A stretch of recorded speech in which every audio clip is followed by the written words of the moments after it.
Anybody in Brooklyn would talk to you about, if anybody in Brooklyn was to ever talk to you about Brooklyn, Brooklyn is Brooklyn, and then it breaks into boroughs. And the boroughs can change pretty drastically from one borough to the next. Okay. And that's even the hood part of the borough. Everybody ain't the same. I guess on the West Coast they used to like gangs and all of that kind of stuff. For us, it's different. You know what I mean? So it was more boroughs. So Bed-Stuy is a different borough than Brownsville. Brownsville is a different borough than East New York. East New York is a different borough than Red Hook, so on and so forth. So everybody deals everybody deals in their own way. In East New York, we had a style. And I think we still do, but I think we grew up. What's the East New York style besides robbery? I mean, yeah, we used to do. Hold on one second. Babe, I'm on camera. I'll call you right back. So it wasn't only us robbing. Brownsville was part of that too. We just end up having Tut and Row in them, but we probably got more legends in East New York. Shout out Big Station. But besides for robbing, I think our style was, we was very color coordinated. I think we was the first ones to do like the tailor-made pants with the same color nylons with the same color Playboys, like that kind of thing. You know what I mean? Right. It's just a stylistic thing that we had, and it was inherently Brooklyn. You know what I mean? It wasn't Manhattan. Definitely wasn't Queens. It wasn't none of. It was inherently Brooklyn, but clean. A lot of Brooklyn is known. No disrespect, I'm from Brooklyn, but a lot of Brooklyn is known for dirt.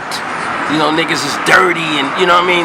Think of the Brownsville houses, and you think of little peasy-headed kids and all of that. Right. East New York wasn't known for that. It was always haircuts and, like I said, tailor-made pants, and you know what I mean? We was always so. The older I get, the more I kind of draw toward that and see how that made sense. And modern society doesn't help their case any. You know what I'm saying? When I see little boys, wearing pocketbooks and stuff like that, it doesn't really help.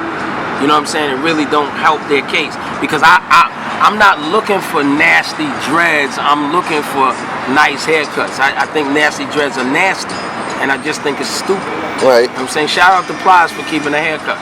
You know what I mean? But I'm just saying it's like it's weird for us, So that's how I get. And then as I throw that into like almost a newfound rap career since 2016, more East New York comes out. So what's this? The internet Daddy-O rap career? The online rebirth of Daddy-O? It could be the online rebirth. I mean, I don't want it to just be that. All the stuff we do is on the ground. But I mean, I guess in terms of promotion, there's no more video music box. I mean, they're there, but Ralph is more playing classics now. You don't have the box anymore. Yo MTV Raps is not there. Like none of those things are there. So the way we move is a little different. You know what I mean? So, but we on the ground all the time. Like, shit. I just got through me. I got a record coming out probably in the next week. The first of the series for the Self-Destruction 2 series, and it's called 846. With everybody on the Bay. I was Too Short, right. All of them. I was going to get to that. Explain to me the rebirth for the Self-Destruction 2 movement. Well, this is something. The Self-Destruction 2 thing is something I've been trying to do about 11, 12 years. I talked to Chris years ago about it. He was like, "Yo, Daddy, do your thing. You got my blessings. If you need me, holler at me." And I've been trying to put together how to do it, and just for it to make sense. It keeps growing into something bigger and bigger. You know what I mean? Every time I think about one thing, more things bud from it. So, few things we've discovered. One, there's way too many MCs, rappers, whatever you want to call them, in the world nowadays to try to do one song. Right? And there is a way to do one song with all those rappers, but it would be, and I might do that down the line, but it would be very, trust me, it's a very interesting thing. It doesn't come off the way a normal rap song will come off. So what we've decided to do is do this thing in facets, some by city, some by concept. So like I said, the first of the series is coming out. It's called 846. It's It's the Bay Area. It's Too Short. It's 40. It's everybody in the Bay. That's on that record. And they're talking about in 846, of course, the time that the cops spent on George Floyd. Okay. You know what I mean? So they wanted to do that, and they made the record to 846. The hook is the same? It's no hook. They just rapping. That's the first one. Then we working. Now we just did a deal with a company called Opposition, which we kind of working out the rest of the series. So the first of that series, I can't even reveal who's gonna be on it because it's gonna be ridiculous. Right. And we just gonna, keep pairing MCs together. Keep working with, we already working with Easy Mo B and Large Professor and Premier and Marley and Pete Rock. Like we already working with them. We already working with a bunch of producers anyway. So we just gonna continue to pair it up because the bottom line is that we feel like the first self-destruction only addressed violence, right? Because that's what was happening. Yeah, it's still happening. But it's more than violence now. It's teen suicide. We never expected to see suicide in hip hop. Yeah. You know what I mean? So it's suicide. It's opioids, which is a totally different situation than even snorting cocaine or smoking crack. Right. You know what I mean? So it's opioids. It's teen trafficking going on besides the pimps that get caught for teen trafficking. But it's a whole nother level of that going on. So we want to try to address the pain in society the way, my opinion, the way only a rapper could do. And that's no disrespect to singers or people that do anything. I just think the rap expression is a different expression. When you listen to somebody that's very strong in rap, whether it be a very young person like Toby Anigwe, to going back to a guy like Chuck D, to going all the way back to a guy like Melly Mel, to moving it up to Nas and Biggie and Jay and all of them, Snoop, you know what I mean? There's a way that we express ourselves that the rest of the music world does not express themselves. I always say we talk more because we write more. R&B song, a pop song, same thing kind of come up, then a rephrase and we out. We mostly writing 3 verses, sometimes 3 verses of 16 bars. So it's a lot to be said and we tell a lot of stories. So that is why I think it's necessary for us to address these things. It doesn't mean country western can't. It doesn't mean that reggae or dancehall or whatever they want to call themselves can't. It doesn't mean that traditional pop music can't. It doesn't mean that R&B can't. It's just a way that I say rappers, you can say MCs, whatever. A way that rappers represent themselves. Gotcha. Self-Destruction 1. Did y'all ever get a chance to perform that, like at Latin Quarter, any of the clubs at the time? No, we never got a chance to. I don't know, that's a good group of answers to find out. Because what happens with self-destruction is, if a couple of people are around each other, they'll do it. For instance, I used to run artist development at a label in Seattle. The label had a little paper, so we had money to bring in artists to perform. So we brought Twista in one time, we brought in a few people, and one time we paid for MC Light to come in. Yeah. And I was there. So she was able to say, yo, daddy-o, school, and I came behind her. Then there was another time that we did something for the anniversary of the march, the Selma March. Right. And I was there, Light was there, Dougie was there, Flavor was there. So we did something together. But in terms of us, all of us as a collective doing that song, we've never got together to ever do that song. That song is so precious, man. Everything, the solidarity, the fashion, the track. Who did the track? D-Nice did the track. Shout out to D-Nice. D-Nice did the track, and D-Nice is the reason that LL Cool J is not on the record. Why? Because LL heard the beat and said it was whack. Yeah, he said that I'm not coming out on that beat, but he did write MC Light's rhyme. No doubt. But he was like, because that was right before Mama Said Knock You Out. Yeah. You know what I'm saying? You hear it at the top. Don't call it a comeback because Walking with a Panther in Def Jam's eyes was a failure, even though it did 2 million. You know what I mean? Yeah. So LL was in the middle of it. Like he had rocked the radio album, then he comes back with Walking with a Panther, and people are like, about it. And so he's saying the next time I get heard, it gotta be crazy, which was Mama Said Knock You Out. But he was like, I'm not getting heard on that beat. Right. Who were some of your fashion influences growing up over there in Brooklyn? I mean, it was no one. I keep asking you this It was shit. no one in particular. I'm thinking. I know my man, God bless the day. He one of the LeGrants. If you look up Brooklyn, you see there's a family called the LeGrants. My man Mark just died. Mark was one, because Mark is the one, because of my size, who showed me where to get the knits and everything in my size. And the Applejack hats and the Robin Hood hats, all in my size. Right. Because it was, you couldn't even buy like 28, 30 waist stuff. People was going from 32 on up. You know what I mean? Right. And so he showed me what to do. And so Mark, definitely Mark. I'm trying to think of some other cat. It's mostly like most of the guards from the Nation of the 5% was the clean dudes in East New York, and we picked up our style from them. And they picked up a little bit at, like, say from Harlem. Harlem had AJ Les and all of that. So the cats used to do the knits and all that, and we used to do that too.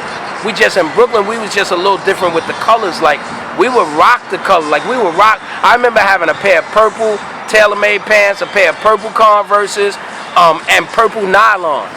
Okay. BVDs that match. Like, we would do that in Brooklyn.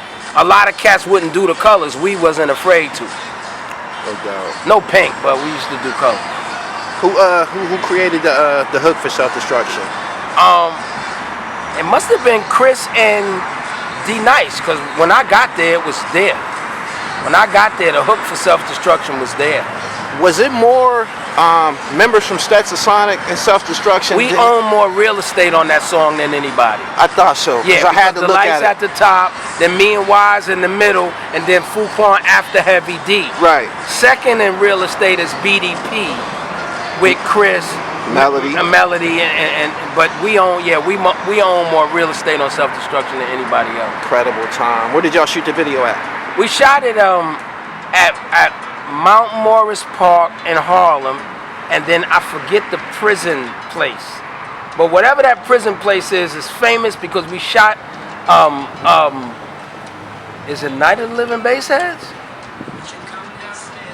I think it's Night of the Living Bassheads we shot there. It's like all these videos, we always used to go to this one closed down jail. Right. I think it was in Queens and we used to do that. But everything else was at Mount Morris Park.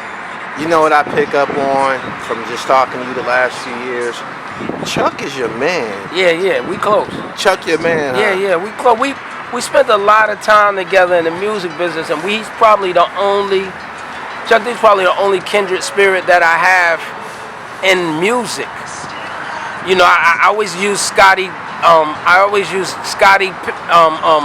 Jordan scenario because since I've been rapping since 2016, I've been trying to get my peers to rap. You know that. Right. First interview you had me on and all that. I've been trying to get my peers to rap, and cats be turning me down. They don't want to do it. They don't want to make new stuff. Right. Chuck's the only one to keep doing it, and I always say, man, I don't know. I don't care if I'm Jordan or Pippen. Don't matter. It's probably Jordan. I'm probably more Pippen. Right. But if it's just Jordan and Pippen, they don't win the game. They need the Kerrs and everybody else that's going to be involved to really make this thing pop. And so what we've been just keep doing, man, is try to stay as current as we can, as busy as we can, and then a lot of times it'll turn over. We hoping that it causes our peers to be like, yo, I want to do it too. I heard, I just got off a conversation with Smooth B. Smooth B got some hot stuff coming out, But it's an issue of just trying it, man. We don't know. I believe once they master the monetization part, once they understand that, like you said, you just wave your phone around. Right. You can make money with this phone. Right. At home. You can send an email. You can upload. You can do all this with this phone. Right. Once they discover that, they might be a little bit more motivated. To do one of the things I just said earlier to my man is, the distance between classic hip hop artists today versus before, I think accounts for some of the, what I might say, non-music making moments. Right. Because me living in Houston and De La Soul living in Florida and Kane living in North Carolina, like we don't cross each other's paths anymore, so we're not rubbing off of each other the way we did in our younger years, where you always seen somebody. You always seen Kane rip it, or this one do it, or somebody come out of the blue and really rock that you ain't even expect. Right. You know what I mean? But you rubbing elbows with them. You seeing these people. You know what I mean?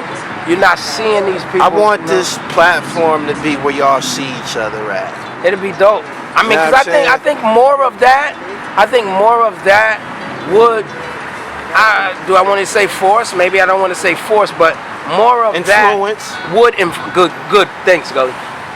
Would influence my peers to say, let me at least attempt to do it. Because I still think that there's some great songs out there. There's some great writing out there. There's some great records out there that can only come from classic hip hop.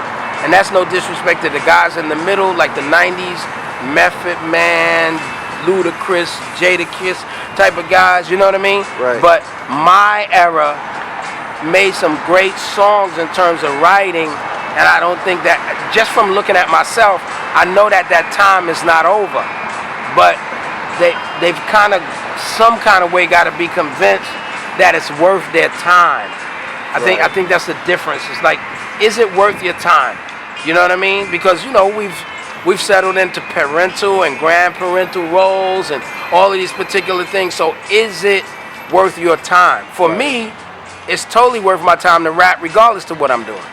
You know what I mean? But for them, they may not feel the same way. I've always been such an advocate for hip hop. To be able to rap now, to me, is a blessing. You know what I mean? And not sound like, to the beach, oh, you know. You know what I mean? Like, to be able to rap and not sound like that. Yeah, I'm super, and not have to do trap or none of that. Like, just be me, talk that shit out, talk all of that. You know what I mean? I love that. And I just look at my peers and I say, man, I know some of that is in them too, because I seen how dope it was having records with them in Stetsasonic. Being in Stetsasonic but hearing a special ed. Being in Stetsasonic but hearing Ultramagnetic. Being in Stetsasonic but hearing BDP or hearing Public Enemy. It was fresh. They wasn't us, but it was the same energy. It was, you know, guys doing the same thing we doing. You know what I'm saying? All that made sense to us. So I'm hoping that in some way, form, or fashion, I can make some of that make sense to us again. Okay. What platforms can my viewers, you know, listen to some of your music, download it, and all of that? I mean, I'm Professor Daddy-O all over the web. I probably play more on Instagram than I do anything else. Gotta talk to my man Gully about what to do with YouTube, because me and Chuck D are horrible at YouTube. We don't know what to do. We have no idea. Right. You know what I'm saying? We really don't know what to do. You know what y'all need? Y'all need each other. Y'all need to be on there together. Yeah. Y'all need to be on camera together. Yeah. But we horrible at YouTube. Chuck is a master at Twitter. I'm a master at Instagram. You know, LinkedIn kind of don't count except for some other type of way. And then we don't really play on nothing else. We don't play on Pinterest. We don't play on TikTok. We don't play on Snapchat. So we don't really play nowhere else. Facebook is a great place for conversations, for classic hip-hop conversations. People stay there and talk. Yeah. So I like that part. But for the most part, you know, I'm Professor Daddy-O everywhere, so you can find me anywhere. But the most current, you probably want to, you know, go to my Instagram. Daddy-O, you've been an incredible guest. Thank you, Second time we did it. Oh yeah, no doubt. Finally did it in person. No doubt, no doubt. The pleasure's all mine, man. I really appreciate you, the opportunity, and I appreciate you taking the time to come out here and meet me tonight. Oh, yeah, on a Friday. I know you had better things to do. Yeah, we moving around. Self-Destruction 2 on the way though. Yeah, let me get a drop for Gully TV. I'm gonna get on out of here, man. Yo, peace. This is Daddy-O from the legendary hip hop band Stetsasonic. You watching Gully TV, and in my days we would tell you tuck your fucking chains.